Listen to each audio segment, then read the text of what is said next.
Hello बच्चों। हमारा प्रश्न है, अभिकथन दिया हुआ है आवर्त सारणी के वर्तमान रूप में आवर्त संख्या आवर्त के तत्वों की उच्चतम मुख्य क्वांटम संख्या के संगत होती है। और कारण है कि वह तत्व जिसके परमाणुओं की बाहरी इलेक्ट्रॉनिक विन्यास समान होते हैं वो समान आवर्त से संबंधित होते हैं। चलिए समझते हैं इस प्रश्न को। अगर इस प्रश्न की मुख्य अवधारणा को समझा जाए तो मुख्य अवधारणा में हमें यह समझना होगा कि आधुनिक आवर्त सारणी कैसी होती है या वर्तमान आवर्त सारणी कैसी है।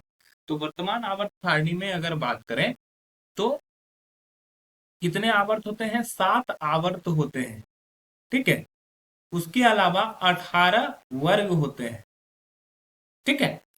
अब देखो कि अगर मान लो कि हम 7 आवर्त मतलब कि सातों आवर्त के किसी तत्व की बात करते हैं, जैसे कि पहला वर्ग की बारे में बात करें तो उसमें सातों वर्ग सातों आवर्त आ जाएंगे।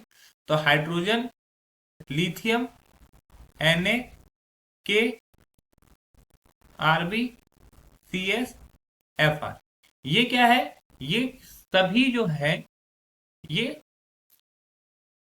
सातों आवर्त है। अगर बात करें इसमें आखिरी तत्व की, इसका आखिरी तत्व है नियोन, इसका आखिरी तत्व है आर्गन। ठीक है। तो अगर हम सबकी इलेक्ट्रॉनिक विन्यास लिखें, जैसे एच की इलेक्ट्रॉनिक विन्यास लिखें तो ये क्या कहलाएगा? 1s1। ठीक है। लिथियम का अगर इलेक्ट्रॉनिक विन्यास लिखें, लिथियम तो लिथियम का हो जाएगा 1s2 2s1। उसी तरह अगर हम सोडियम का इलेक्ट्रॉनिक विन्यास लिखें तो वो हो जाएगा 1s2 2s2 2p6 3s1। ठीक है। उसी तरह अगर हम लोग बात करते हैं नियोन की, तो नियोन का इलेक्ट्रॉनिक विन्यास जो लिखाएगा वो कैसा लिखाएगा? 1s2 2s2 2p6। उसी तरह आर्गन का अगर लिखा जाएगा तो वो 1s2 2s2 2p6 3s2 3p6। तो यहाँ पर देखो कि जब एक आवर्त का बात करें यानी कि सोडियम और आर्गन का, सोडियम में देखो कि आखिरी कक्ष में 3s1 है और यहाँ पर क्या है? 3p6। तो यहाँ पर मुख्य क्वांटम संख्या जो हो गया वो क्या हो गया? यहाँ पर मुख्य क्वांटम संख्या 3 हो गया। यहाँ पर में मुख्य क्वांटम संख्या कितना हो गया? 3 हो गया। ठीक है। अब बोल रहा है कि उच्चतम मुख्य क्वांटम संख्या, ये उच्चतम भी है, ऐसे क्वांटम संख्या दो भी है, एक भी है, लेकिन उच्चतम क्या हो गया? उच्चतम 3 हो गया। ठीक है। यहाँ पर अगर लिथियम वाले केस में देखोगे तो उच्चतम क्वांटम संख्या यहाँ पे कितना है? 2 है। और नियन वाले केस में देखोगे तो यहाँ पे भी 2 है। मतलब कि ये दोनों सेम ग्रुप का है, इसी वजह से यहाँ पे उच्च क्वांटम संख्या क्या है? 2 है। ये दोनों सेम है, इसलिए यहाँ का मुख्य उच्चतम क्वांटम संख्या क्या है? 3 है। हाइड्रोजन और हीलियम की बात करें तो यहाँ पे उच्च क्वांटम संख्या 1 होगा। ठीक है। हाइड्रोजन और हीलियम की अगर बात की जाए तो यहाँ पे उच्चतम मुख्य संख्या क्वांटम संख्या कितना हो जाएगा? 1 हो जाएगा।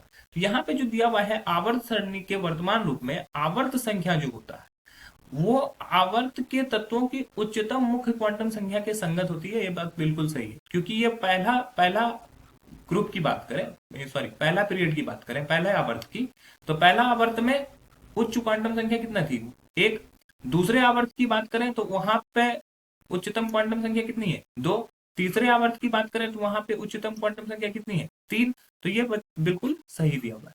अब कारण क्या दिया हुआ है कि वो तत्व जिसके परमाणु की बाहरी इलेक्ट्रॉनिक विन्यास समान हो वो समान आवर्त से संबंधित होते हैं। आवर्त के अगर एक आवर्त की बात करें तो सपोज कर लो दूसरा आवर्त है lithium, beryllium, boron, carbon, nitrogen, oxygen, fluorine और नियोन, ये एक आवर्त है। ठीक है।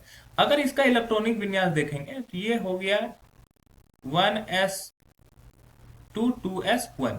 इसका हो जाएगा 1s2 2s2। इसका हो जाएगा 1s2 2s2 2s2 2p1। इसका हो जाएगा लास्ट में हो जाएगा 2p2। इसका हो जाएगा 2p3। इसका हो जाएगा 2p4। इसका हो जाएगा 2p5 और ये हो जाएगा 2p6। तो अगर देखोगे सभी का बाह्यतम कक्षा का इलेक्ट्रॉनिक विन्यास क्या हो रहा है? बदल रहा है, क्योंकि ये सभी आवर्त सारणी में है तो इलेक्ट्रॉनिक विन्यास क्या हो रहा है? लगातार बदलता जा रहा है। तो बोल रहा है एक तत्व जिसकी परमाणु संख्या के बाहरी इलेक्ट्रॉनिक विन्यास समान हो। बाहरी इलेक्ट्रॉनिक विन्यास समान किस में होता है? वो वर्ग में होता है। अगर एक वर्ग की बात करें, जैसे ये एक वर्ग है, ये फर्स्ट वर्ग की बात करें हाइड्रोजन की, तो हाइड्रोजन, लिथियम और सोडियम की अगर परमाणु संख्या, हाइड्रोजन, लिथियम और सोडियम, इस तीनों का अगर इलेक्ट्रॉनिक विन्यास देखें तो ये हो जाएगा 1s1, ये हो जाएगा 1s2 2s1, इसका हो जाएगा 1s2 2s2 2p6 3s1। तो यहाँ पे बाह्यतम कक्षा में देखो सबका इलेक्ट्रॉनिक विन्यास समान है, यहाँ पे 1s1 है, यहाँ पे 2s1 है, यहाँ पे 3s1 है। तो यहाँ पर ये वर्ग में सही होता है लेकिन आवर्त में नहीं। तो ये जो दूसरा स्टेटमेंट दिया हुआ है वो हमारा गलत है। तो पहला कथन सही है और कारण गलत है, तो अतः हमारा जो सही उत्तर हो जाएगा वो हो जाएगा ऑप्शन सी, अन्य ऑप्शन गलत हो जाएगा। आशा है कि यह प्रश्न आपको समझ में आया होगा। धन्यवाद।